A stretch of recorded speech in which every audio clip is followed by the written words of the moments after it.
साथियों नमस्कार, मैं हरिश्चंद्र बर्णवाल।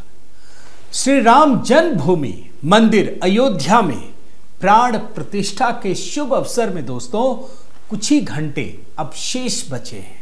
आपने कल ही प्रधानमंत्री मोदी को रामेश्वरम के समुद्र में डुबकी लगाने के साथ कई अद्भुत तस्वीरें देखी होंगी। कई सारी तस्वीरें हैं।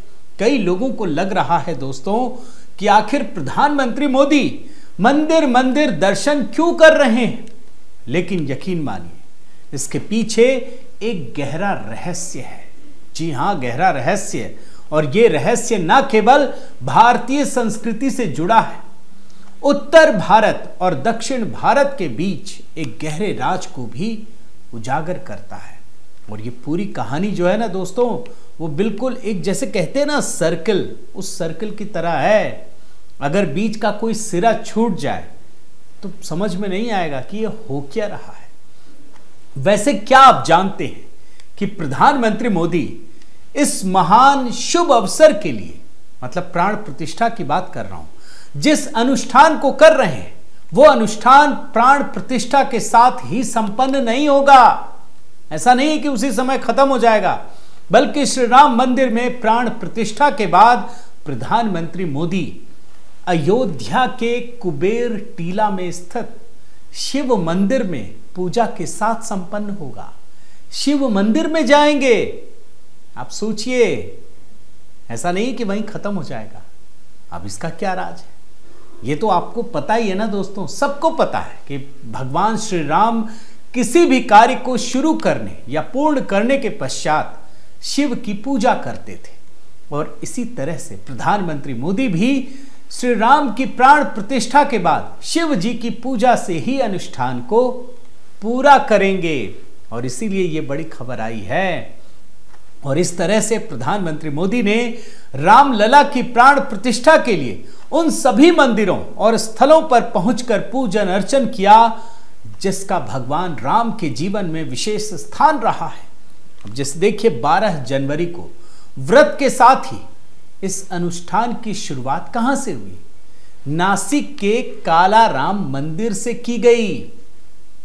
और उसी दिन ये घोषणा भी की थी उन्होंने। महाराष्ट्र के नासिक में स्थित ये मंदिर उस पंचवटी स्थान पर है। इसका क्या महत्व है?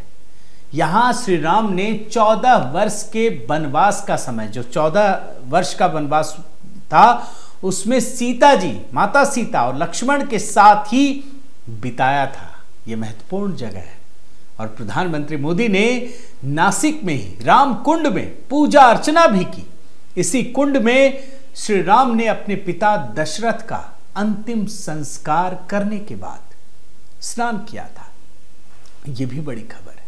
इसके बाद प्रधानमंत्री मोदी 16 जनवरी को आंध्र प्रदेश के पुट्टापर्थी के लेपाक्षी ग्राम में स्थित वीरभद्र मंदिर पहुंचे। यह मंदिर उस स्थान पर है जहां जटायु मां सीता को बचाते बचाते घायल होकर गिर पड़े थे।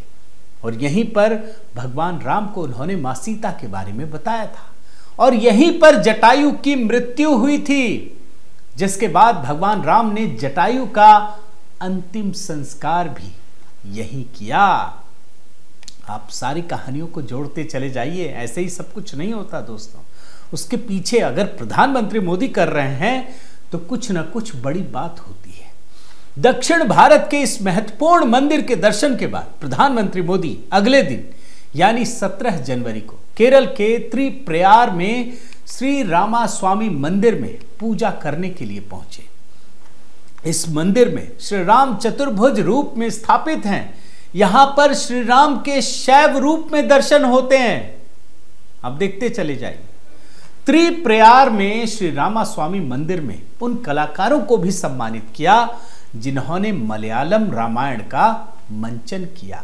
17 जनवरी को ही प्रधानमंत्री मोदी ने गुरुवायूर के मंदिर में मलयालम फिल्म कलाकार सुरेश गोपी की बेटी के विवाह कार्यक्रम में हिस्सा लिया। और गुरुवायूर मंदिर के इस समारोह में प्रधानमंत्री मोदी ने मलयालम फिल्म के मशहूर कलाकारों मोहनलाल ममूटी, जयराम, खुशबू, चिप्पी और निर्देशक शाजी कैलाश के साथ मुलाकात भी की। केरल में भगवान राम के चतुर्भुज रूप के दर्शन और पूजन करने के बाद प्रधानमंत्री मोदी तमिलनाडु के त्रिचुरापल्ली में स्थित श्री रंगनाथ स्वामी मंदिर पहुंचे। इस मंदिर में स्थापित मूर्ति की पूजा श्री राम और उनके पूर्वजों ने की थी और इस मूर्ति को ब्रह्मा ने श्री राम के पूर्वजों को दिया था। अयोध्या में इस मूर्ति की भगवान राम हर रोज पूजा करते थे, लेकिन जब उनके मित्र और लंका के राजा विभीषण ने भगवान राम से कहा कि कोई अनमोल उपहार दीजिए, मांगा, तो भगवान राम ने यह मूर्ति विभीषण को दे दी जो यहां पर स्थापित हुई। इस महत्वपूर्ण मंदिर की पूजा अर्चना के बाद प्रधानमंत्री मोदी रामेश्वरम में भी दर्शन पूजन करने पहुंचे और श्री रामेश्वरम वो मंदिर है जिसके शिवलिंग की स्थापना खुद भगवान राम ने की थी।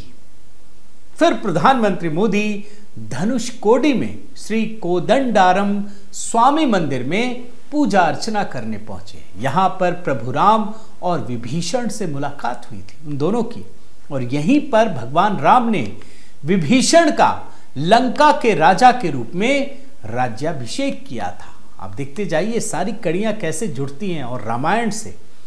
प्रधानमंत्री मोदी ने दक्षिण के उस सुदूर किनारे पर स्थित अरिचल मुनई का दर्शन किया, जिस स्थान से भगवान राम ने लंका के लिए राम सेतु का निर्माण कार्य शुरू किया था। यह भी घटना जुड़ी हुई है। और उसके बाद रामेश्वरम में डुबकी की यह अनोखी तस्वीर, यह तस्वीर तो वैसे भी बिल्कुल भाव विह्वल कर देने वाली तस्वीर है दोस्तों। आप सोचिए, प्रधानमंत्री मोदी की उम्र 73 साल और इस समय कड़ाके की ठंड, ऐसी साधना, कठिन साधना, और फिर जाकर वहां पर डुबकी लगाना, ये कोई आसान काम नहीं है। और मैंने तो दिखाया कि वो कितना कठिन तप कर रहे हैं। भारत के दक्षिण के इन राज्यों से भगवान राम के जीवन से जुड़े महत्वपूर्ण स्थलों के दर्शन करने के साथ ही प्रधानमंत्री मोदी के मन में जो भावनात्मक ऊर्जा पैदा हुई, उसी भावनात्मक ऊर्जा के साथ श्री राम लला की मूर्ति में प्राण प्रतिष्ठा का विधान पूर्ण किया जाएगा। श्री राम के जीवन से जुड़े इन मंदिरों के दर्शन से प्रधानमंत्री मोदी जिस उत्तर और दक्षिण की भावनात्मक एकता का अनुभव देश के 140 करोड़ लोगों को करवा रहे हैं, उस पर कुछ राजनीतिक पंडितों को यह लग रहा है कि यह भाजपा का एक राजनीतिक दांव है। मगर यहीं आकर राहुल गांधी हो या इंडिया अलायंस के लोग मात खा जा रहे हैं, जो मोदी को हराने के लिए देश को उत्तर और दक्षिण में बांटने का कुत्सित प्रयास करते हैं। उनको समझ ही में नहीं आ रहा है कि प्रधानमंत्री मोदी कर क्या रहे हैं। तो कुल मिलाकर साथियों, अयोध्या में श्री राम लला की प्राण प्रतिष्ठा के अनुष्ठान में प्रधानमंत्री मोदी ने सभी राजनीतिक पंडितों के सामने उस सच्चाई को सामने रख दिया है जो ये स्पष्ट करता है कि भारत का हर कोना श्री राम के प्रभाव क्षेत्र में आता है।